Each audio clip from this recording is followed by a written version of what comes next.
रासोपाको सरकारले सुशासनको नाममा मात्रै झुटो बोल्दैछ। म यस्तो किन बोल्दैछु भने 2080 देखि लिएर 2082 सम्मको रिपोर्ट हेर्नु हो भने एक वर्षमा 2700 रेप केस र एक वर्षमा 700 भन्दा बढी मर्डर केस। तर 2083 चलेको 3 महिना पनि भएको छैन।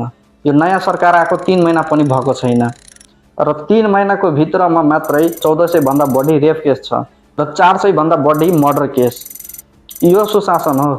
2080 देखि 2082 सम्मको कम्पेरिजनमा अहिले हेर्ने हो भने 2083 मा 3 महिनाको भित्रमा 12% रेप केस बढेको छ। सुशासन हुन्छ भने त्यो केस घट्नु पर्यो, तर 12% बढेको छ। यस्तो सुशासन हुन्छ। र यो 2700 केसमा हेर्ने हो भने 60% भन्दा बढी 18 वर्ष मुनिका बालबालिकाहरू हुन्।